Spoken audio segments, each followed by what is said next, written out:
This episode of the Restoration Today podcast is brought to you by DocuSketch, the quickest, easiest, and most accurate documentation tool for your restoration jobs.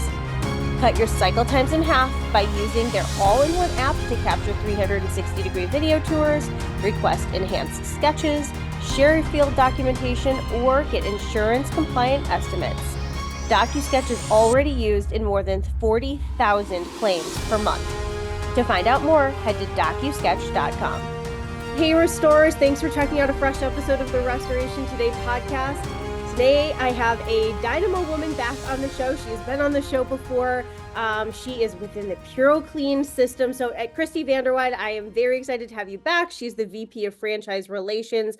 We are talking about today, I don't know, all things industry related, I guess, but Chrissy has had an amazing journey through restoration with PuroClean, started there and has, worked probably every position moving up. So we're here to kind of share stories and tell stories today and talk about what it's like to be a leader of leaders and to be one of the first women kind of pioneering the way in the industry, all of those things. So Chrissy, thank you very much for being here. Welcome back. For people who don't know you, I'm going to have you kind of share a little bit about your background in the industry. Absolutely. First off, thank you for having me back. It's always a pleasure to speak with you. And I get just so much joy out of this. So for me, I have been with the Puro brand since 1988.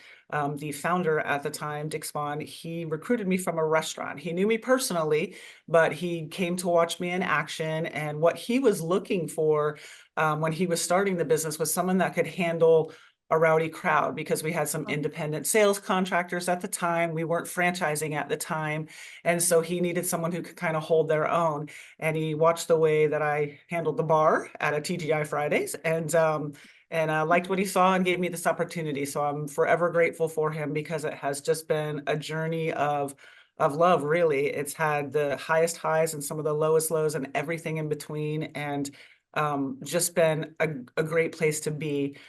So VP of Franchise Relations, my role is really just to support our franchise owners in any way they need, whatever the question is, whatever the issue might be, or whatever the emotion might be. I'm here to support them. I don't have a lot of day-to-day interaction with them. My role is more to put together our company events. So, we're about to kick off our biggest event, our annual convention, which you are more than welcome to attend. Michelle is our guest.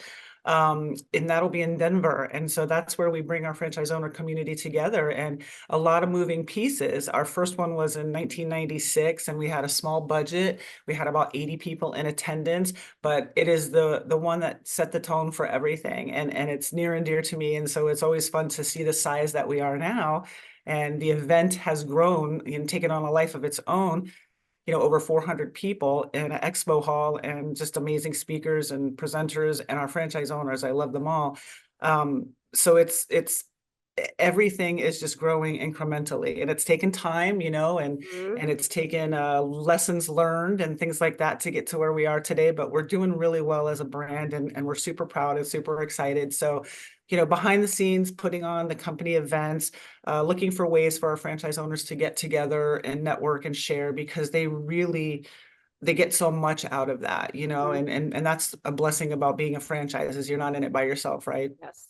So doing that, really working with the team, supporting our team here, as kind of like the elder, if you will, one of the elders, if you will, just looking at the new generation and working with them, and seeing the skill set that's out there and the passion that's out there for a job well done is a big motivator for me to come to work every day. I really love our team. I think one of the best things I could say about our team is everybody genuinely cares here.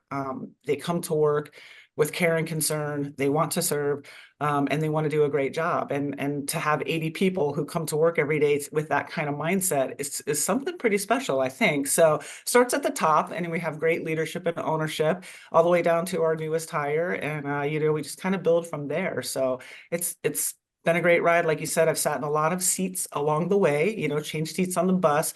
I will never be like Darren Hudema, our director of training, the knowledge that he has, I just won't know that. I have my own bank of knowledge, but I won't know Darren's. Steve White, our president and COO, with his franchising background, we've been in franchising for the same amount of time, but he's so immersed in the International Franchise Association and being an advocate for franchising, and everybody in between. Mark and Frank are company owners. We all bring something to the table, and I think that's what makes us so strong. So PuroClean is doing really well right now, and we hope to continue that. So all very exciting stuff. That's kind of a little bit about me. Married, have 3 grown children who I adore. Born and raised in Broward County, where I'm sitting right now talking to you. My mom probably told me multiple times, don't wander too far. So I didn't. And everything that I know and love is right here in my own backyard. So all good. I love that. Yeah. So how many times have you used the lesson of being pulled out of a TGI Fridays for other people who are, I can't find people, I don't know where to hire, I don't know how to recruit? That is like a textbook story right now. So how many times 100%. do you use that as a lesson?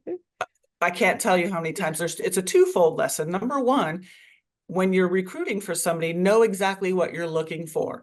Mr. Spahn wasn't looking for somebody to answer the phone. He wasn't looking for somebody to type up contracts. Yes, type up, because that's how long ago it was on an actual typewriter. He was looking for somebody who could manage people, who wasn't going to shy away from off-color remarks or things like that. Not that those are acceptable or whatever, but it is human nature, right? So know what you're hiring for first, right?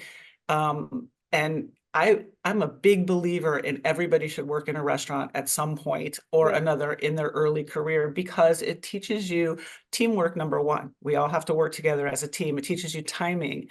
It teaches you how to deal with the public when they're hungry and hangry, and they're not always pleasant. You learn great people skills. You learn a sense of urgency. There were so many great benefits to working in the restaurants. My very first job was Dairy Queen, so it was a franchise. And I absolutely loved that job. That'll always be, one of my top favorite places to be. Big fan of Dairy Queen still to this day. And then I went into Pizzeria Uno's, also a franchise, and then into Fridays, probably the biggest known franchise of them at the time. That was in the mid to late 80s, Cocktail with Tom Cruise, the whole bartenders and their flair and all that.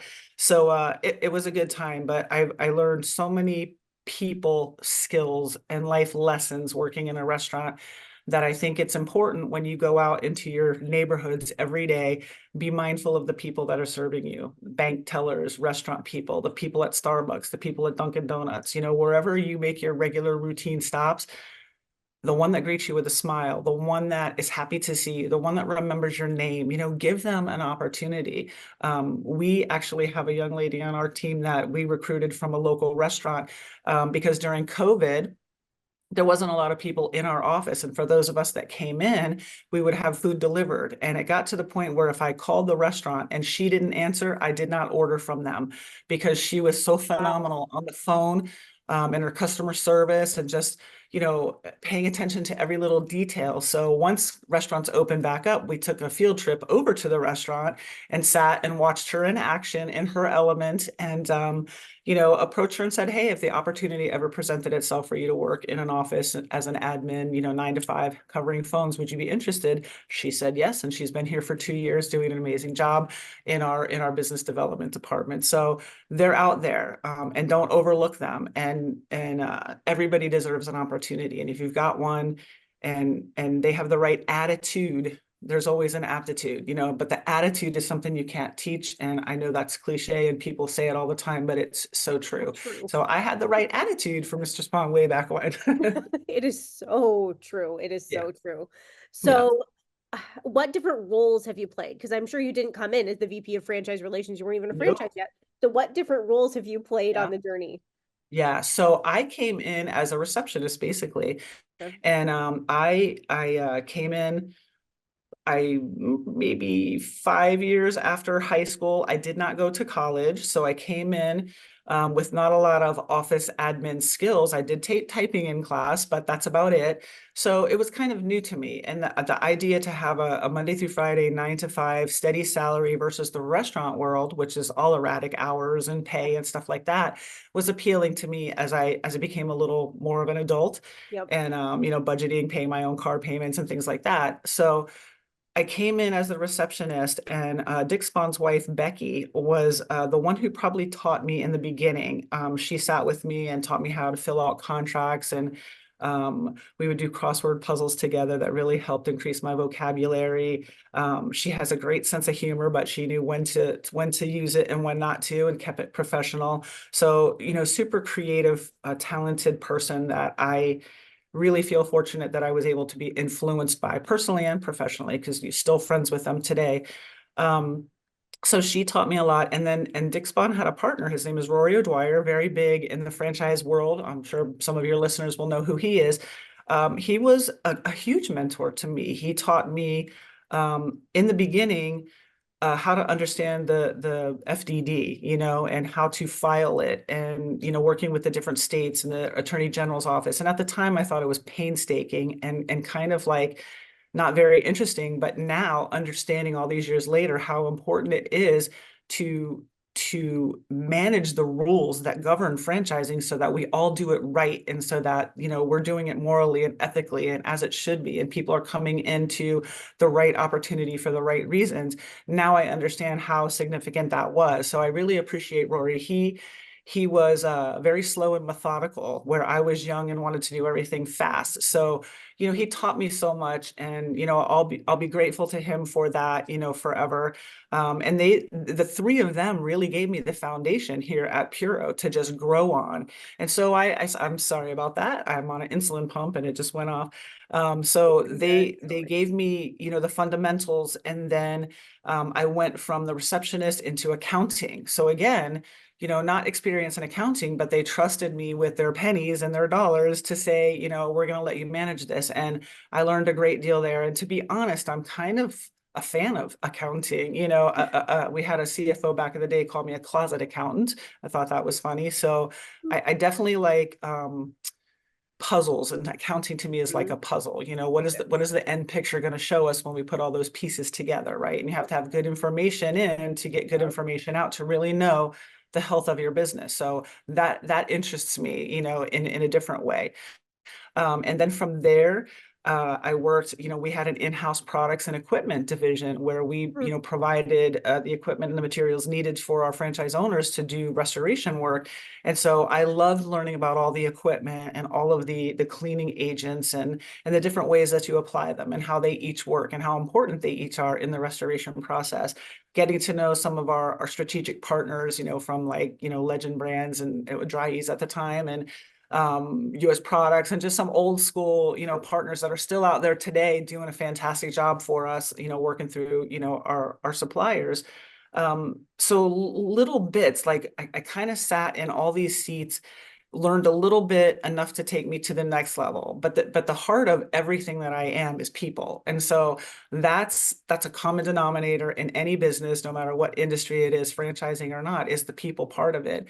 And for me, that has been what has kept me here the longest. And so I had this aha moment a couple of years back. I was driving home, shower and car. That's where I become genius, right? Yep. And somebody was asking me, why do you stay there? Why are you still there for so long? And I didn't really have an answer at the time, but I was thinking about it going home, and I went all the way back to high school, and I wanted to be a social worker or an accountant when I was growing up. And without being either of those things by title or trade, I am those things in what I do as franchise relations. I am an advocate for the franchise owners, a champion for the team, a spokesperson for the underdog, right? And the biggest cheerleader for the rock stars. So I think that's what's fed my soul for so long without me knowing it. And accounting is just reconciliation, right? So when I put together a convention, it's the same thing. When you put together a budget, it's the same thing. When you have franchise owners at odds and you have to talk them through it and find that common denominator, it's all reconciliation. So without consciously being aware of it, I'm like, that's why, because it works for me, because it feeds my true north, which is helping people, right? So all the way back to Dairy Queen, where I was serving people, their blizzards and turning it upside down and all that kind of good stuff. Yep. So that's always been the big push for me, is the people part of it. And I've been beyond blessed with the people that I've met because of the opportunity I was given in 1988. Franchise owners, partners, former colleagues, people that have come and gone on to other things that I'm still friends with today.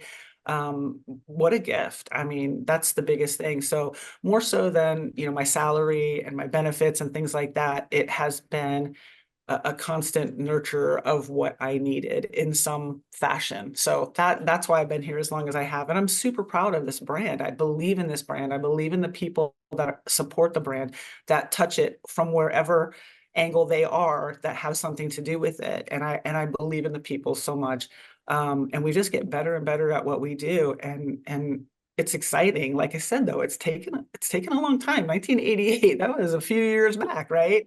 So it's just been a joy, and when it wasn't pleasant, I will be honest, I left. When I felt like I didn't fit or I couldn't contribute or be productive to the team, I took myself off, but I always left in a way that the door was open because I knew if the landscape changed, I would probably want to go back. And that's happened a couple times, early on in like 2005 or 6, and then in 2012. But when I left in 2012, that same gentleman, Dick Spawn, that hired me, his son Todd Spawn owned a PuroClean franchise that was literally across the street from our home office. So I went to work there for almost 2 years before coming back here in 2014. And that was a really great lesson, because when you sit on one side of a fence for so long, you think you know the whole view of something, and you really don't till you flip it and go to the other side of the fence, and then you start to see the world a little bit differently. So the franchisee perspective was great for me to learn. That was a great professional experience.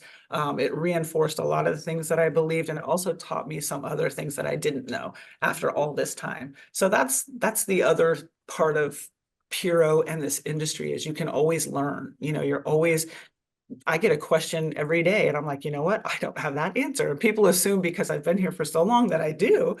And I think it's great that after all this time, you can still be challenged and have to go seek like today, like one of the questions that was presented to me, I didn't understand it. So I went to Darren, because Darren, he knows it all, literally. Just Darren. Yeah. So yeah. Yes. So that's a little bit about, my where I've been on the bus and stuff like that. But basically anywhere I've been needed is where I've gone, because it was a learning opportunity and it only makes me stronger as a team player. So what was it like in the middle years when so you have 3 kids that are grown now, but those middle years of you're playing mom, you have a very, like, you're a driven role where you're growing in an organization, career path, like you have a lot going on there. What was it like to balance life in those middle years with kids and busyness and your career? Yeah, so this, Michelle, will probably be the emotional part of our conversation. I'll try to hold it together, but I always get misty and sentimental when I think about my grown children who are, pushing 30 and over. And was I there, while I was doing the things that you just said? For a while, I was one of a handful of employees. We didn't have 80 plus employees like we do now.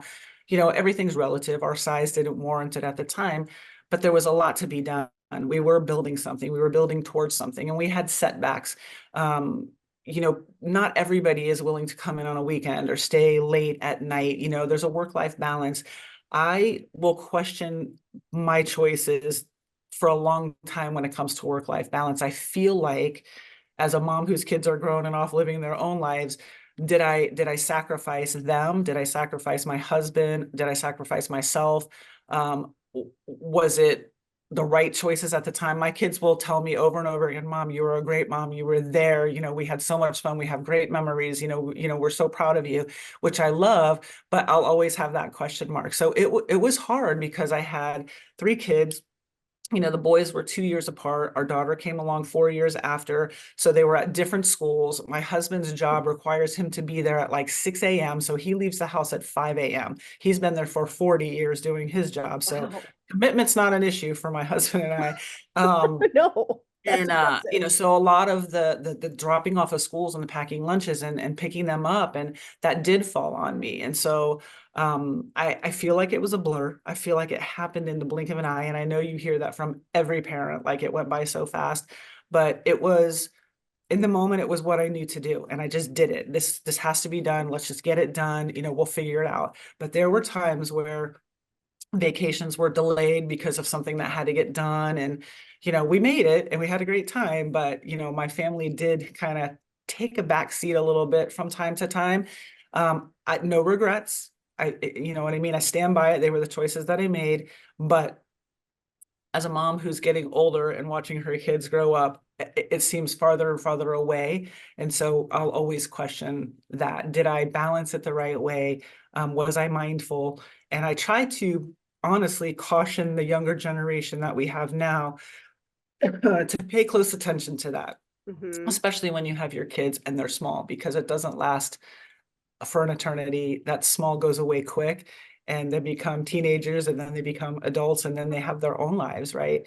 So, cherish them while you can. Don't miss the school play, don't miss the graduation, don't miss the band concert, whatever it is, be present, go. And the good news with PuroClean, and I don't know if other companies are like this, is we are able to do all those things. We do not have to miss those. Our team can support each other and back each other up. So in this day, it's a whole lot easier to be a parent with youngins, because you can go and be involved, because we are very flexible here, and we really do like to promote family first. So those were my choices.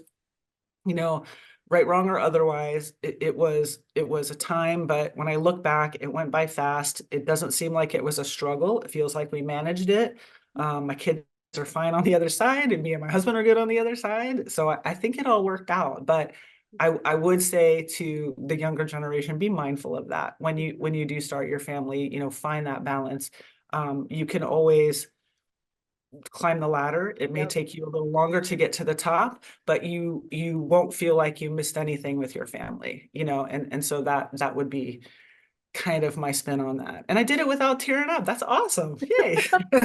Progress. Barely little. I am in the little phase still. I have a 10-year-old and a 5-year-old. So I am Yeah.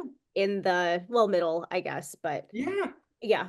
And I echo everything that you said. And it sounds like you Yeah. did do a great job. I mean, especially if they have Yeah. great things to say. And, it's not like you were always putting work first. You still made it on the No. vacations, even if it was a little, it's fine.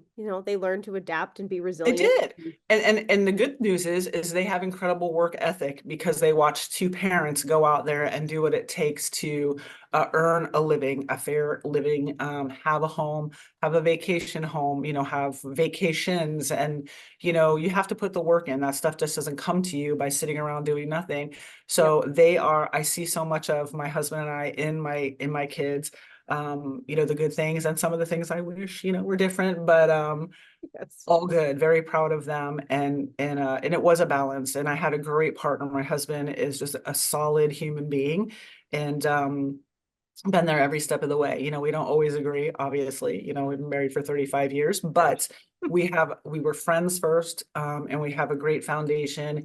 And as long as you communicate in your relationships, whatever they are, I think that's the ticket, because when we stop communicating is when we get into trouble.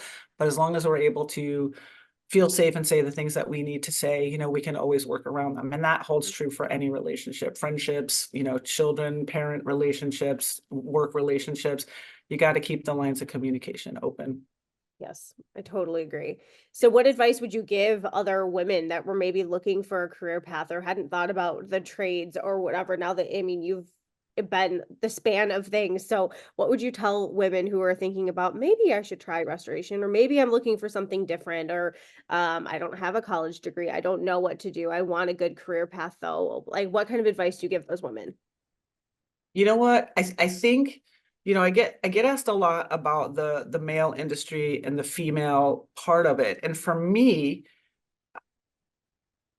my story, my journey has always been very inclusive. And I've always felt like the men who I worked with or for were very supportive of me and included me. And I felt very heard. I felt like my opinions, mattered. I was never shut down or anything like that. So I joke that, I'm 6'4". I'm a presence. So when I walk in a room, men probably are like, wow, she's eye to eye with me. And that doesn't happen for everybody, right? So I tell people maybe that was how, it went so differently for me. But I think the restoration industry and franchising are great opportunities for everybody, but I have seen more women become owner operators, wildly successful, and become leaders within the franchise owner community in that pay it forward kind of mindset. We've got a great franchise owner, Becky Egren in Ohio, another one, Don Erickson in South Carolina, Debbie Heileman in Arizona. The list goes on. They are true women leaders in their own organizations, but they also foster it out to our whole franchise owner community and to other, communities of women. So I think that the industry is a great platform, and if you're willing to put in the work, and there's a lot of work to put into it, you can become successful in the restoration space. And there's a lot of different avenues now that weren't here, 20 years ago or even 15 years ago. We're seeing more women CEOs and presidents of restoration companies than we've ever seen before. We see more women advocates for the industry. You're one. The passion for the industry has really grown, I think. Um, I think COVID really showed us that it was a great business model, the restoration industry, because we did prove to be essential and needed throughout the whole process. We could take some of the things that we knew from, biohazard and mold, remediation into the COVID mindset to see how we could protect communities. So I think that kind of was an eye opener for, men and women alike. We have this award that we give out, Technician of the Year, and it is designed to recognize our frontline workers who go into these homes that have been affected by, all different types of losses.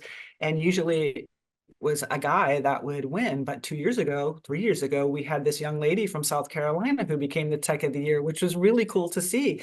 And so we have more and more female technicians and production people out there in the field, where they used to be more of the sales or office admin type roles. So they're out there lifting equipment and putting it on jobs and doing it like champs. And so I don't think there's any limitation in this industry for anyone. I mean, you can go out and you're going to put in the work. Again, it's not, hey, I'm going to buy a restoration franchise and the phone is going to ring off the hook and I'm going to make, so much money that I don't know what to do with it all.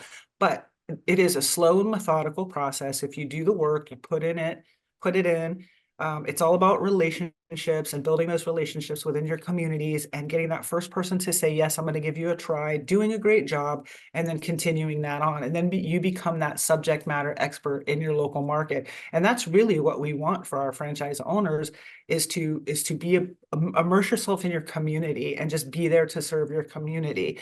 The rest of the other stuff comes along, the big accounts, the following storms and going to have those opportunities. That's all there, but the day-to-day core business model is to go out and serve your community and serve it well, be that person for them in their time of need.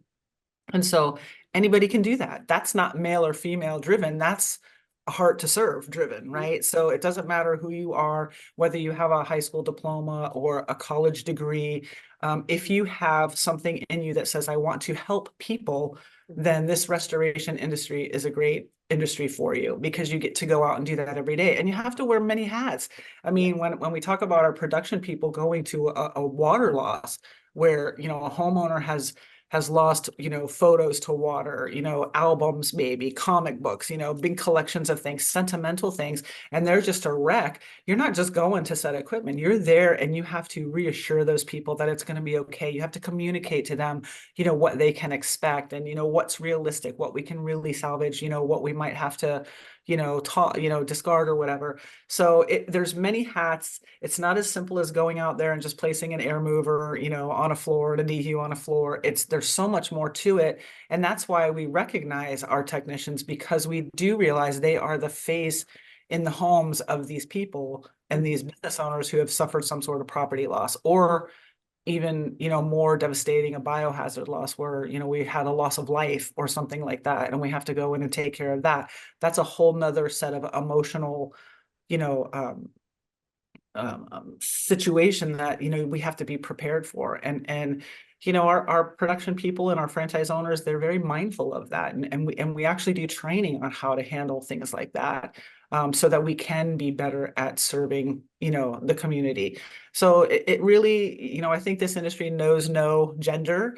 I do think in the last 10 years, it has become more participated in by the females. And I do think there are CEO opportunities, president opportunities, lead tech opportunities, more so than there were in the past. We were, like I said, kind of pigeonholed into that office admin Mm-hmm. space. And it took a one or two few bold ones to say, you know what, I don't want to do that. I want to ride on the truck. I want to go out and do the lot, to kind of spark it for other people, right? There's always those pioneers, and we've had them in our own brand, and I'm sure they exist in other brands too. And it's been really fun to see. So I think we'll continue to see it. I think we have more female owners coming in, more women interested in this business model, franchising in the industry, and I hope we continue to see that, because I think women have a great voice in this industry, and I think it's important for them to be heard along with the men. And I fortunately have had that experience, so I appreciate the gentlemen before me who have helped me and walked along with me and helped me get to where I am today, as well as I appreciate the women too. So Absolutely. So, what is one of the biggest lessons you've learned, good or bad? Could be something from something good, could be from something bad, something in the middle. But as a leader who is, we talked about this offline a little bit, you're a leader of leaders, which is also really interesting position to carry. And a lot of different leaders who own their own companies. I mean, that's just a very interesting dynamic that most people in the world don't deal with from a leadership position. But what's one of the biggest leadership lessons you've learned over the years? So two come to mind, and it's going to seem very simple. And this was, my younger son, his name is Steven, and we call him baby boy. And I had this young man on our team whose name was Steven. So I nicknamed Steven, Swed is his name, baby boy. And it was a term of endearment. And he knew that coming from me, it was a term of endearment. But within 6 to 8 months, everybody on the team was calling him baby boy, from the president to, the newest person on the team, baby boy. And he came to me one day and he said, "Hey, I need to talk to you." And I was like, "What's up, Steven?"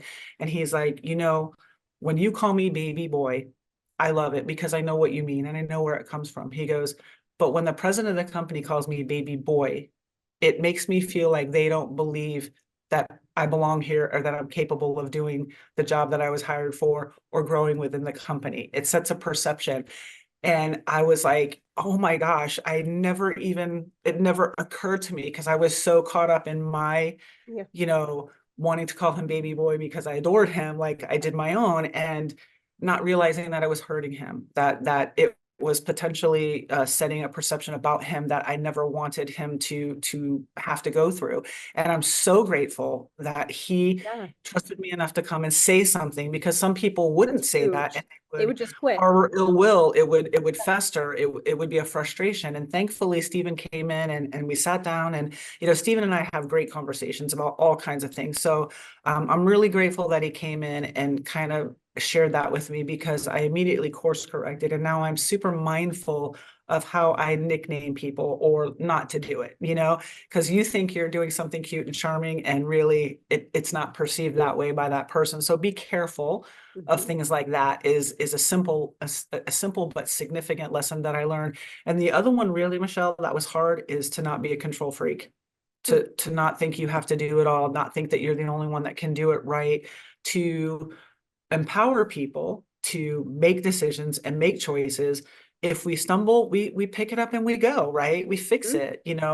If we succeed, oh my gosh, why didn't I think of that? I wish I had done that sooner. The younger generation has different perspectives on things.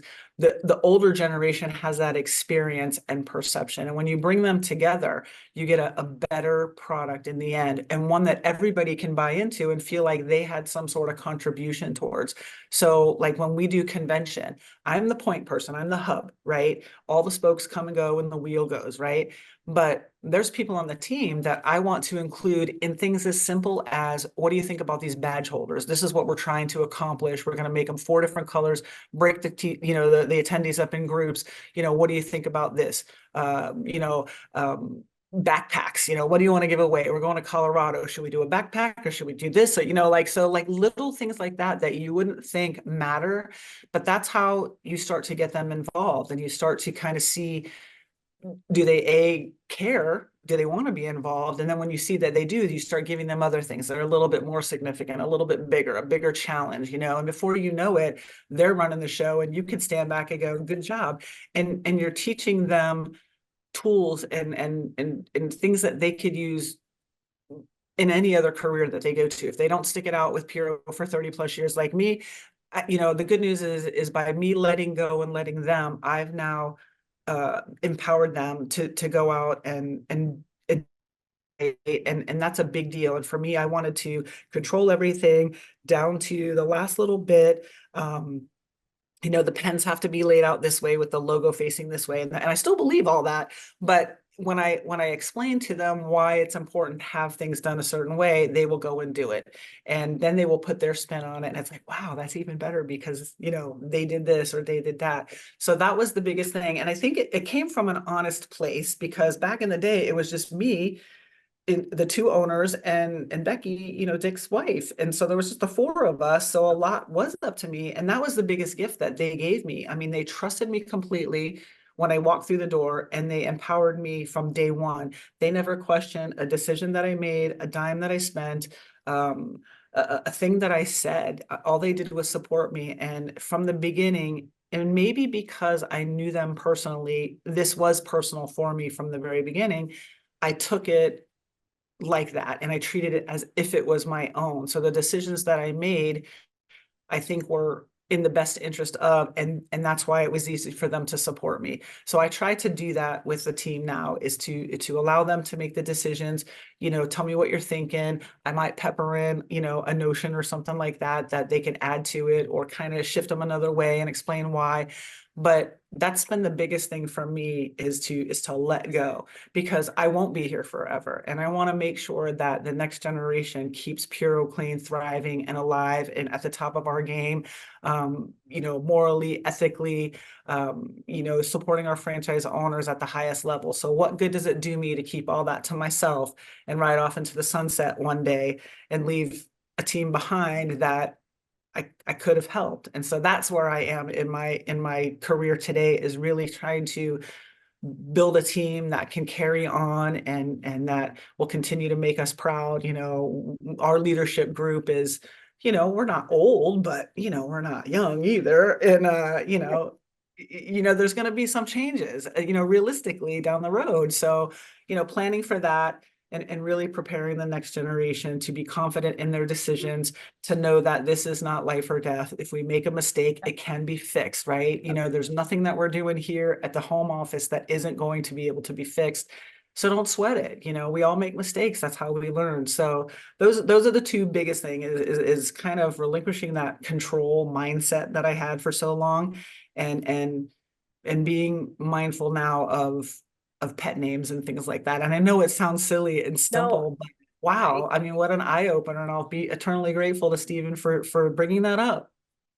I love that he did bring it up, and you're exactly right that some people wouldn't and would let it fester, and it would lead to bad things. And that's, so true of anything in life. So, okay. So talk about, for people that are wondering, and I've waited this long to ask, what is the 99% equals 0% in the background? What does that? So 99% equals 0 is a expression that Frank Torre and Mark W. Davis, our two company owners, often use to basically say, if you're not going to do 100%, you may as well not do anything. 99% is not enough. So we try to operate at the mindset of 100% all the time, always, and all we do. That is one of many Mark and Frankisms, as we call them, that we have come to just accept. And I find myself reminding myself 99% equals 0 when I see myself doing something at work or at home to cut a corner. So it kind of gets into your brain a little bit, along with some other ones, but I think it makes us better, because we all joke and say 99% equals 0, but you know what? It's there. And now it's in the back of our head. Relentless customer service is another one that we do. And I know, again, and cliche to say that customer service is so important, but this day and age, it's it's so everything. vital and critical that you deliver, great customer service over and above what any customer could think they're going to get. And now, because of it, what used to be acceptable out there in the real world is no longer acceptable, where a mediocre service at a restaurant was like, all right, whatever, you're gonna whatever, tip them. Now it's like, you really like it. I won't not ever give you a 20% tip. It's just who I am. And maybe because I came from the industry way back when, and one of my sons works in it, and my daughter, it's, maybe that's it. But honestly, sometimes I do it begrudgingly because, like, my glass sat empty for my hour meal. You never once came over here. Why should I give you a tip? But I'll do it because I don't want to be that person. But yeah, it's more noticeable now. And I would say that has a lot to do with the 99% equals zero mindset and that relentless customer service. Wake up every morning and figure out how to kick your own ass is one of them. I mean, they're great. You have two ears, one mouth, use them proportionately. So Yes.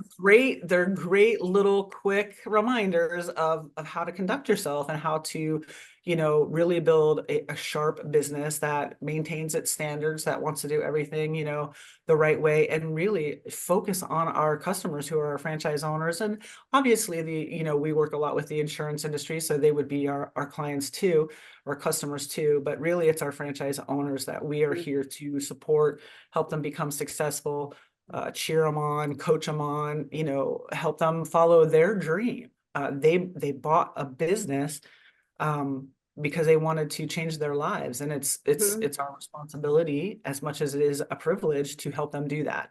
And so that's kind of like the mindset that we operate under here. And the good news is like I said, everybody cares when they come to work, and it makes it so much so that sometimes we get heated, right? Because we're so passionate about what we're doing or what the topic is, that we need to take a step back and say, okay, wait a minute, I'm getting carried away. I need to let other people, have a minute here.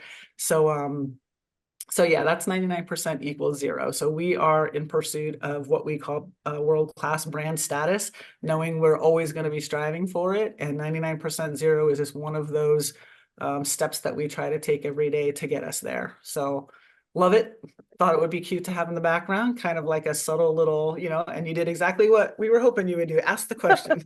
I had to ask. I mean, it was there. I had to ask. I always look at people's backgrounds, and like, backgrounds can say so much about the person who's on the podcast. And actually, most of the people that listen to the podcast are audio. So now people are going to be like, what is they talking about? So now they would look. I don't know. But okay, before we wrap it up, one of my favorite questions for most guests is share a favorite story from the industry. It could be from a job or a cat. It could be from within the office. It could be a learning moment, whatever. Like, just a favorite story from your career so far.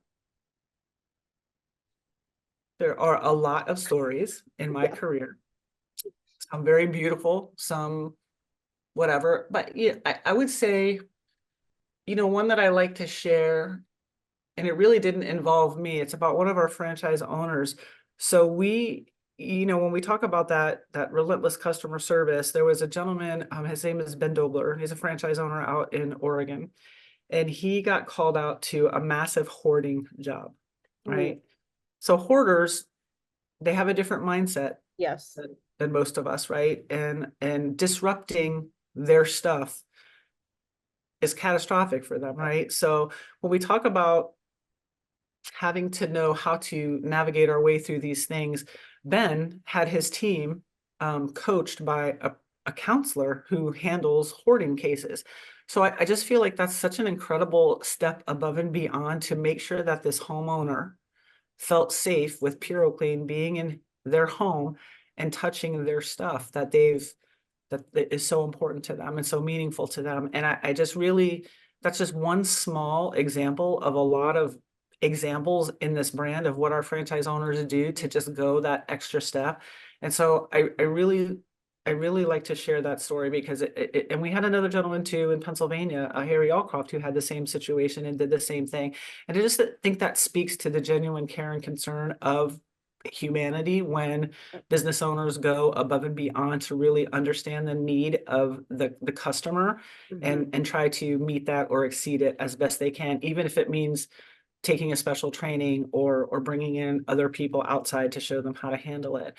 And I think COVID is probably my other favorite story. COVID really showed us that what we do every day, the water losses and the mold damage and, fire restoration and things like that is important, but the biohazard side of things and understanding, you know, um, that science and how to combat that in a time when the entire world, not just like a hurricane hits one area and it's all concentration there. This is the entire planet. Like it's hard for me to wrap my head around sometimes. The entire planet is now swirling in the unknown. It's chaotic. You're getting information fed to you by the hour that's changing. It's different. Wait, you just said, wait, we were just supposed to, wait, what, that kind of thing. So we as a brand took our storm protocol and we just put it into play for COVID.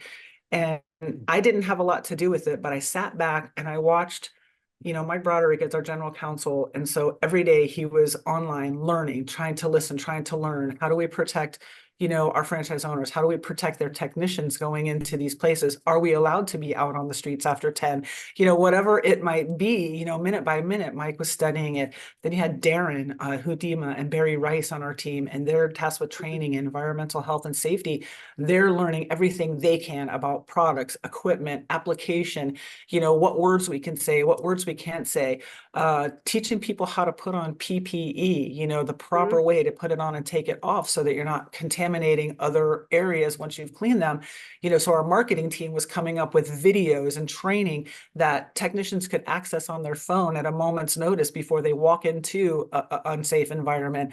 So just the whole kind of like, we're in this together, and this is really important. What we do came to like, it really came to light that day or during that time for me, is because I watched, our team, the department managers, just the communication, the constant updating, and the being able to move and be flexible and do what needs to be done to keep our franchise owners feeling like they were being communicated to and that they could protect their teams and that they weren't walking into, dangerous situations. It was so cool and like inspirational. And again, I had very little to do with it. I got the privilege of being on the phone. Of course, I was here to kind of help and do whatever, but just watching everybody come together. And I know we're not the only brand that did that. And I know we're not the only industry that did that, but I think it set our industry apart from some others because we were able to help when not a lot of businesses could help. So it made me realize this is important stuff. Some people say it's water damage, some people say it's, mold or whatever, but it's important stuff. It's important to be able to go in and remediate, do it right, do it so that you don't have any other problems after the fact, to counsel those homeowners and those property managers and reassure. There's just a lot of layers to it. And I think it all came together during that time and just made me really proud of this industry and how we are here to help. So that would be a couple of them for me. Those are great stories. Okay, anything else that you want to add before we wrap it up? We've talked about a lot and I've loved all of your stories throughout. So thank you very much. Absolutely. No, I have nothing to add, just to say thank you again. And I'm serious. My offer, Darren and I both would love to have you in Denver with us June 6th through the 9th. So if you want to talk more about that, give me a call. Okay. And we'll get you there. I think you'd love to be a part of our franchise owner community and just really kind of, a lot of what you've heard from me and Darren and Mark Davis and some other people on our teams, you'll just kind of get to feel it, real life, and it's kind of cool. So love to have you. Well, I appreciate that, Chrissy. Thank you. And thank you for being on the podcast again. And I look forward to seeing you at convention or somewhere soon. Awesome. Thank you so much, Michelle. I appreciate it. For more Restoration Today and the latest news, visit our website, cnrmagazine.com, and find the latest episodes of the Restoration Today podcast on your favorite podcasting platform.